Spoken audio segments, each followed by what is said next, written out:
Yesterday, we took a little gimmick from the Moving the Sticks podcast with Daniel Jeremiah and Bucky Brooks. If you guys haven't listened to their podcast, very insightful on the overall NFL coverage. And they were looking at the championship foundations of certain teams, and they broke it down into 4 categories. And we got the initial tag board to show the people to base it off. But essentially, this is what we did yesterday. This is the initial tweet here. They broke down player by player, whether it's a blue, which is a blue chip player, green, which is good, yellow, which is either age, injury, or contract concerns, and pink, which is young/unproven. So those were the 4 categories to keep it in. And yesterday we had some discussion. We don't love their category choices per se, but to keep it in line with them so we can compare with their answers later in the week, we're going to stick to those 4 categories. On offense yesterday, and if you want to pull back the offensive one, we gave the quarterback situation a yellow, which means injury, contract, age concerns. Same for running backs. There was a nice discussion. Earl had the running backs in the blue chip category, but he was outvoted. The receivers were unproven and young. The tight end room was a blue chip group, and the offensive line was green. So we're going to continue that today on the defensive side of the ball. And Earl, let's start with the defensive ends. Let's do it. And keep in mind, guys, these are just players on the roster now. This is not projecting for the start of the season. This is based on the current roster construction at the moment. Defensive ends, is that a blue chip group, a good group, a yellow, you have concerns group, or a pink, young and unproven group? I'll put them in a blue chip group, right? Interesting. And the reason, like, I had to make sure I wasn't being biased because everybody know, I'm a homer. But no, I'll put him there because Myles Garrett is already great. He's great. And I think Ogbo and I think Za'Darius Smith are good. But I also think like McGuire and Wright, these is young dudes that got a lot of upside. And so if I have somebody that's great and I got 2 players that I consider that's in the good category, and then I got 2 dudes who they're young, but I feel like their trajectory is this way, then collectively to me, that's a blue chip grade. Za'Darius not in this, by the way. He's a free agent. Now see, when I did this list, I went to the Browns website and he was still there. He was still on. He was happy to be still there. Well, let me jump in real quick because I think it's blue chip even without Za'Darius. Okay. And here's why. And then, G, if you disagree, let us know. Myles is as deep blue as it gets. Like, he is the ultimate pinnacle, number 1. It's undisputed defensive player of the year. He is as good as a defensive end as you will find in the league. And even if you take Za'Darius out of it, I think Ogbo's good. I think Alex Wright showed me enough that I think he's good. Okay. I think I am all buying all the Alex Wright stock for next season. I think I would not be upset if Za'Darius Smith walked because I think Alex Wright could step in and give you that same production, if not more. I do think he's ready. And Ogbo stays as your 3rd defensive end. McGuire got in late in the season, showed a little promise. I know he was banged up, didn't play a ton. But I think you got a legit blue chipper, 2 guys who I feel pretty strongly are at minimum good, if not progressing up that ladder. And then McGuire's young and unproven, but I like the talent. You got Myles Garrett and 2 greens. I think that's on the low end of blue, but it's a blue. You got Myles Garrett. I'm not sure how you can make it not a blue. Yeah, I made a good point because I was going to go into this thing and make it a green. But when you guys break it down and you start talking about what they already have, I think that it's more along the lines of more blue than green because of the fact that Myles Garrett is there. The defensive tackles, if you sign Maurice Hurst back, D-tackle's own category. So that's their own category. So just DNs, you still, if you can start with Myles Garrett, I mean, you got to have pink players to bring it down, right? You got. We're gonna get to some groups where that's the case, by the way. We're gonna talk about that later. But I like Za'Darius Smith. I think he played above average last year. I like Alex Wright. He showed me some things down the stretch, and I like Ogbo. Now, he's more of just a regular pass rusher, but I still like him. I would say he's a green player, too. So I think given the fact that you start with Myles Garrett and you continue to move and you think you got some young guys that can do something, I will roll with a blue, a light baby blue, the same color as my shoes. I kind of look at this as like a recruiting class in a way, right? And Myles Garrett's the 5-star plus. So you have to have some 2s and 3s to drag that down. Yeah. And if you want to say Isaiah McGuire's pink and unproven, I'm not going to argue. but then you still got 2 greens. And I think when you average that all together, Yeah. it's maybe on the lower end of blue. But it's still blue. But Myles Garrett is so damn good in his own right. It's still an overall blue category. And the Right. Browns last season, even though their sack numbers as a totality in the defensive end position wasn't through the roof outside of Myles, they generated a ton of pressures. And when you look at the end of the day, we all want sacks, but I think we've learned and evolved as a football speaking community that sacks isn't the only stat that matters. It's pressure rate. It's how much do you affect the quarterback.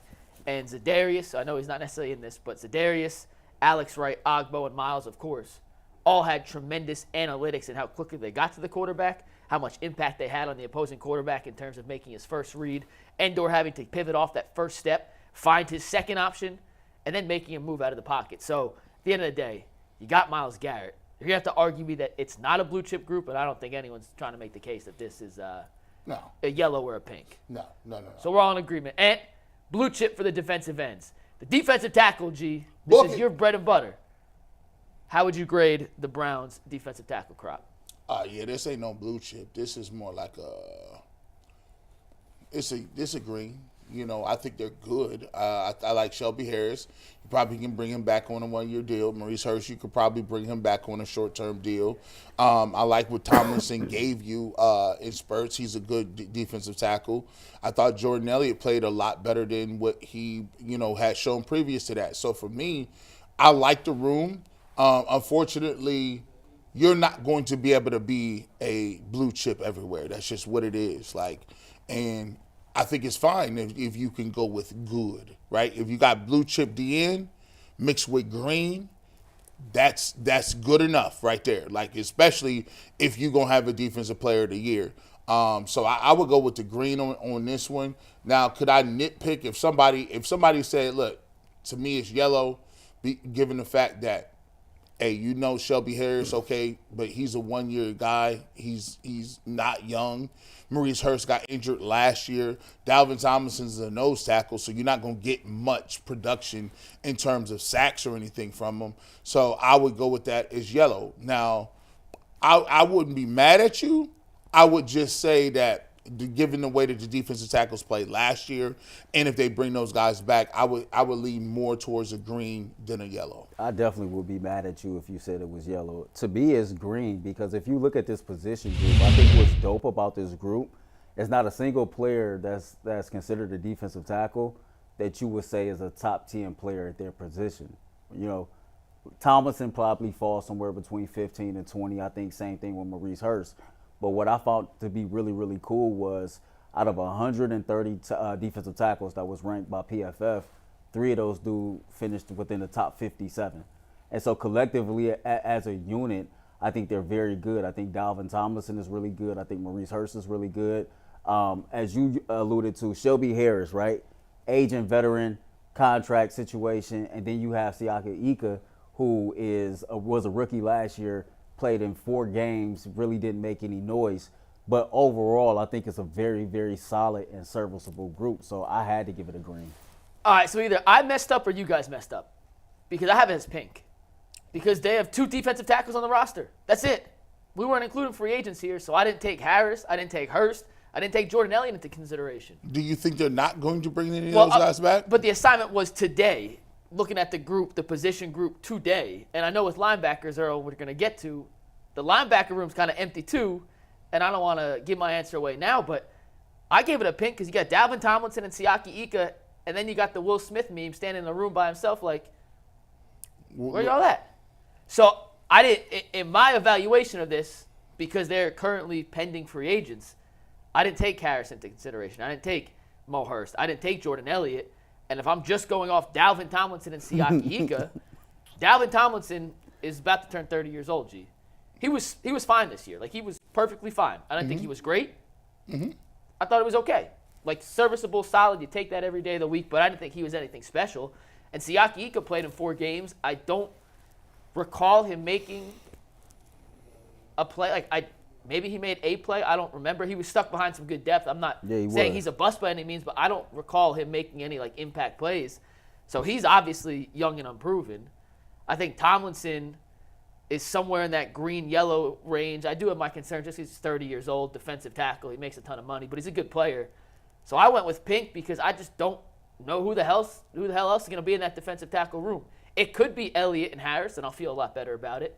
It could be two guys we haven't even spoke of yet. We haven't really dug into the defensive tackle free agents like we have receivers, but I was looking at it as the current roster today, and if you don't have Harris, Hurst, and Elliott in that conversation, I don't know how you graded anything higher than a pink. So let me give you this. Assuming, I think this is not a leap of faith, assuming they get 2 out of the 3 and re-sign them.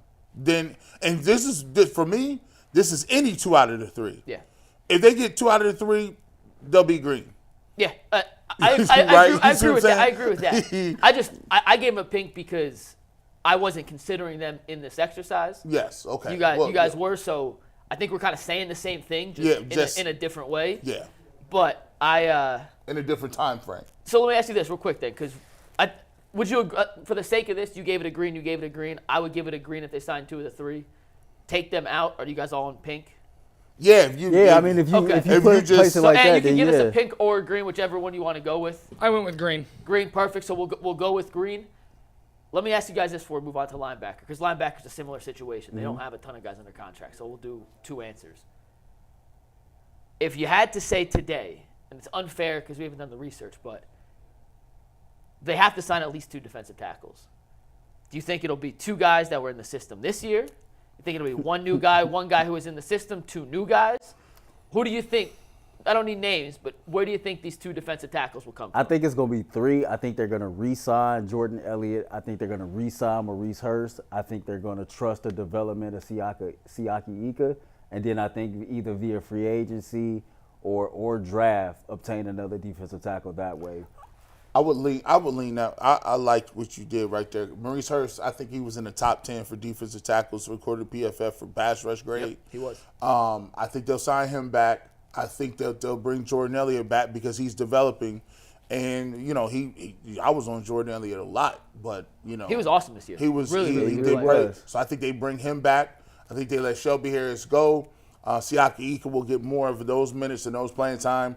And then they'll probably go look at a free agent, see if they can get another bargain defense tackle that way. So I agree with Earl with that. I would love to see Hurst back. I'm not sure if his injury history will prohibit the Browns from taking another flyer on him, but he was phenomenal here in Cleveland. He loved Cleveland, yeah. too. See, my thing with that is, like, this is the NFL. Players going to get hurt. All of them. And so, like, to me, I try not to worry about the injury history, quote unquote, right? Because Denzel Ward, for example, man ain't never played a complete season, but when he out there, he a dog. So if I know if I got Maurice Hurst 10, 11 games, cool, you did your thing. I can't afford to, in this season in particular, I can't afford to not sign or re-sign a good football player because he might get hurt. I think it depends how you feel about Ika, though. Because if you think he's ready to play, How can Ika be ready to play, though? He only played 4 games last year. That's what the evaluation period, what they have to determine this offseason. But if you trust him to be a guy you can count on, then I think the guy you bring in that Hurst position, that third rotating defensive tackle, can be a guy like Hurst with higher upside, but you may know he's going to miss 6-7 games a season just based on his track record. If you don't think Ika's ready to play, then maybe a guy like Shelby Harris, who incredibly never misses time, would be a guy you look at because you just need that depth, that body there who you trust. So I think that's kind of what Barry has to weigh this. I love man, Earl, you done had some gems, man. You done had some gems today. I'll give you credit for that. I like that. I like your your theory about injury. I think the new going rate right now is you got to break it down into like waves. Like if you think a player could give you 10 games, you say, okay, that's average, right? If he give you 10 or 12 games, you're like, oh, that's good. I'll take 12 games. If he can give you 14, excellent. I feel like if you play 14 games now, that's a successful season. Very successful. Like, you're going to get hurt. All of them are going to get hurt. It's just what it is. I don't know why. And it's weird because we never thought about it like that before because, everybody's like, oh, he has durability issues. Like, ain't nobody playing 17 games running into nobody else, like, and not playing. You see what I'm saying? Ain't nobody playing 17 games. It's impossible. Like, especially, and then be injured, and then go into the playoffs and play all the playoffs too? No, it's just not working. So if you give me solid 10 games, I'll take that as a win. I just think like with him in particular, he continues to show how good he is when he is healthy, right? And I think the Cleveland Browns, man, Operation Stockpile, you want to like obtain and then keep as many good football players on your roster as you possibly can. And Maurice Hurst is one of them. And you just players get hurt, so you just gonna have to deal with that. It's part of the evaluation. Yeah, It's another thing you check off on the box. Right. Given all things equal, you take the guy with less of an injury history, obviously, but a lot of times it's never equal like that. So yeah, I something can you gotta remember, weigh. man, true story. And G, you might remember this. Remember Gary Baxter that played for the Baltimore Ravens? So like Gary Baxter used to be a dog, right? Man. And this was like one of the first big like free agents that the Browns had signed. Dude didn't have no injury history, none of that. And I think he ended up blowing out both his knees or something like that on the same play. It only takes one injury. On the same play. So it's like, I hear what you're saying, and it is a part of the evaluation process. But anytime somebody say that, I always go back to Gary Baxter. Like, it ain't funny, and I don't know why I do this every time the story come up. But it's just like, I just can imagine a man coming down and his whole lower body giving out on him. Like, yo, how is that possible? Your whole, like, below the waist, you're just done. Like, that's crazy. Like, the Browns had gave him a pretty decent bag, too. Especially for back in the day. But he was worth it. Like, at the time that they gave it to him, so I'm like, man, we didn't got us a lockdown corner. No, you didn't. And there's a difference in, like, a guy being injury-prone and being injury-plagued. Freak injury. Like, what happened to Nick Chubb, that doesn't make him injury-prone. That's a freak accident. There's just other guys who always seem to be dealing with a sprained ankle or a nagging shoulder or whatever the case may be. But there are different levels to injury issues. Like LaCharles Bentley. Shout out to LaCharles Bentley, man. He was an all-pro center for the Saints. All-pro. Very first snap. We signed him, Cleveland Kid, Ignatius Training Kid. camp. Very first snap of training camp. OTAs. Gone. Career over though. Crazy. Like just the entire career. Like what? Like that's crazy. It is what it is. And we're going to linebackers next. I'll start because I'll give you my grade I gave, and then I'll give the grade I would give. I gave this one a pink as well because right now the only two linebackers under contract are JOK and Diabate. And JOK, I have him in the highest level of green. You got to do it 2 years in my mind before you're official bona fide blue chipper. So he's the highest level of green. Diabate had a promising rookie campaign on special teams. We didn't see him a ton on defense, so he's just unproven to me. And I don't know who else is in the room, but I expect them to re-sign Taki, add someone else in depth, and I put that in the lower tier of green. But until they do that, I have it as pink, but that's that pink-green, depending on who you want to consider for this exercise.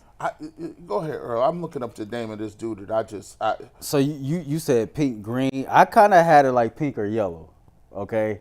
And I'm considering the same things that you considering. Like, Jock is the best of the group. Stud. I'm going to go yellow because my gut instinct says they're going to re-sign Taki for the same reasons that we just talked about. You want to keep good football what about players. Walker? Will they re-sign Walker? I think it's time to move on from Anthony Walker. I think the whole being a locker room presence thing, like, and I'm big on that, but at the same time, if that's the only way that you can contribute, we already got dudes in here that's savvy veterans that's respected in the locker room. You're not producing on the football field. You can't get on the football field. Injuries happen. So his injury concerns are valid in your mind. I mean, last year, right, there were people arguing he had a top 5 PFF grade and the man played 3 games. Yeah. So it's different strokes for different folks. You know what I'm saying? Maurice Hurst was more impactful for the Cleveland Browns defense during the time that he played, in my opinion, than Anthony Walker was. That ain't no shade to Anthony Walker. I just think it's time to move on. Same for Jacob Phillips, right? He's definitely gone. I mean, they tried with him the entire time he was on his rookie deal. I think they're done with that situation. I think Taki is coming back. It'll be interesting to see how they address this linebacker position. But I can't believe we saying this a year later, but it's Jock and everybody else. It is Jock. It's Jock and everybody else. Diabate is the only other guy under contract right now. I like, for the record, I like Diabate. And Tony Fields, and Tony Fields. I apologize to Tony. Yeah, shout out to that's special teams. That's special. He technically is considered a linebacker. Yeah. Listen, there's some names. Devin White that they just basically sat down in Tampa Bay. They moved on from him. right? You know, didn't really. He's one of the better guys in coverage, not so much in the run game. But you're looking for linebackers. There's another guy that I really, really like. He's 1 year, almost all year from ACL surgery. Jordan Brooks out of Seattle. Yeah. Like Jordan, Great run stuffer. Nice run stuffer. Like him a lot. Run defense is good. Coverage grade in the box isn't that great, but he's a good linebacker, and he's a 3-down linebacker. I think you move on from Anthony Walker.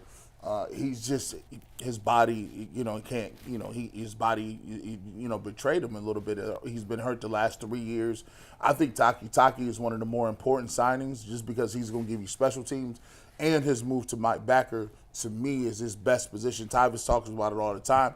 And to me, JOK is sometimes you ever you'd be in middle school, you go from middle school to high school, and there was the girl that you used to play football with, and she was a tomboy, and then she get to high school, and you'd be like, hold on, what happened to you over the summer?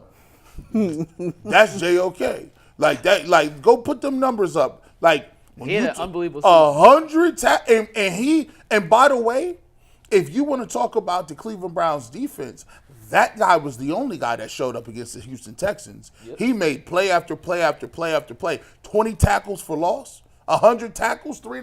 Listen, these all-pro numbers right here. And guess what? I think the light went on for him. The green light went off. I think next year, I'm telling you, look, I'll let you know. Like, I know we like Myles. That guy next year can put up a year where if you talking about he gets 5 sacks, come on now. JOK's 20 tackle for loss, second most in the NFL. Max Crosby led the NFL with 23. He played 342 more snaps than JOK this season. So. Oh, by the way, I'm going to give it – I didn't give it a score. I just was talking. I'm going to give him a yellow. So 2 for yellow on the linebackers then, Ant. So 2 yellows means yellow is the official color for the linebackers. Let's move to the cornerbacks. Safety's its own category. Just the cornerbacks. Earl. Blue chip. You're wearing blue. G, you're wearing blue. Blue I'm chip. wearing blue. Blue chip group. Can we all go through quickly on this one? Yeah. I think it's all a blue chip. Blue chip. Blue chip. All right, and give cornerbacks a blue. Yes. If not the best, one of the top 2 or 3 best cornerback groups Yes. in all football. That's a blue chip group. Denzel, Emerson, Newsome, and even Cam Mitchell all showed out. How about the safeties, though, G? You could go a lot of different ways with this. The concerns, depending on what you value and look at. Group. It's a good group. Is it a blue chip group? Is it good? It's definitely not young and unproven. So where do you fall, G? Hey, man, your man, he got a good number, but that's about it. Shout out to my man Thornhill, man. You look great on game days, but I was expecting some more plays, dog. I know Jason Lloyd talks about he has good pursuit angle. That ain't getting it done on your Madden rating. Like, your pursuit, and your pursuit is a 97. Well, what's your tackle then? Like, he was hurt a lot. I got it at a yellow. I don't really see, like, it is a position. Look, he's reaching a lot. Like, there's a lot of reaching going on. No body-to-body contact. This is like a middle school dance. Like, this is what is wrong with you? Yeah. That's like the 4th time G's referenced middle school today. Middle school was like back in the day. They used to be like, "Whoa!" Did you run into your middle school sweetheart or something? No, I didn't have one back then. But they'd be like, "No, don't you be what you doing? What y'all doing?" They didn't even play certain songs. I'll give it a yellow. I like Ronnie Hickman. He tripping. Rodney McLeod. It's a green to me. I'm gonna tell you why it's a green to me. Grant Delpit is on his way to being a blue chip player, right? And I think that Juan Thornhill didn't live up to the expectations coming in. That's a fair assessment. But I don't think he played god awful. And then what I really, really like is DeAnthony Bell and Ronnie Hickman. I think you kind of like came up on 2 really, really young safeties that have a lot of upside and seems to play very well in Jim Short's scheme and system. So much to the point to where if the Cleveland Browns moved on from Juan Thornhill after this year, it would be because of how well that DeAnthony Bell and Ronnie Hickman has played. So to me, it's a good group led by Grant Delpit. He has some injury history. He has some injury concerns. But when that dude is on the football field, he has shown that he has elevated himself to a top 10 safety in the NFL. I think Thornhill is good enough and I love the upside of both Hickman and Bell. So you went green. G went yellow, which means I'm the tiebreaker here. The gentleman to my right, G. Bush, made some compelling points. Mm-hmm. I didn't think Juan Thornhill was the game changer the Browns brought him in to be this season, but I thought he played okay. I thought he was solid. He did what he was supposed to do. He didn't make any extraordinary game-changing plays, but he was solid. Grant Delpit, I thought, was on track to be a Pro Bowler this season. Mm-hmm. Injured again, which goes back to the yellow category. They pay a lot of money to their safety room, which brings up some contract concerns. Is it all worth it? We'll find out this year as Delpit comes back from injury. But at the end of the day, this is one of the position groups I didn't love just having these 4 categories for because I thought there's kind of a middle ground. But I went with green over yellow because of what the gentleman, 2 people to the right of me, said, and that's Hickman, Bell, Thornhill, and Delpit. If any of those 4 are on the field at any given time, I'm not like, oh no, we got a weak spot in the secondary. We got a glaring weakness for somebody to attack. And as a safety, in the most simplest form of your job is the back line of defense. Mm-hmm. Keep everything in front of you. Don't be the one to give up the catastrophic play. And we saw when Thornhill was out against Baltimore in that first game, when they had McLeod come in, he was serviceable, but he gave up that one slant route across the middle, terrible pursuit angle. That's something that Thornhill didn't do. Tyvis pointed it out, and Coach Tyvis. I like Delpit. I really like the potential of Hickman. I think that could be a potential undrafted free agent steal down the road. And D'Anthony Bell is perfectly serviceable as a fourth safety. So when you look at the big picture of it, I think it's a good. I don't think it's great, but I think it's a very talented and productive safety. Okay, I'll change my pick to unripened bananas. It's in that in-between category, which we're going to do before the season starts, after free agency. We'll go through. We're going to change the categories. We'll make our own UCSS version of this. Yeah, we should. And we'll give it a little more defined roles to the groupings, but there'll be more than 4. It'll be like 1 through 6, where you can have they're good, but I'm not sure how good. You know what I'm saying? We'll do a little more. So, Anthony, run us back through the final results of our defensive championship foundation. Yeah, you guys gave defensive end blue, defensive tackle green, linebackers yellow, cornerbacks blue, and safeties green. And then from yesterday, you guys gave the QB yellow, running back yellow, wide receiver pink, tight end blue, and O-line green. I feel pretty good about that. All in all, I feel pretty good about that. I like it. Awesome. All right, and before we grade some rookie classes, what do you got on deck?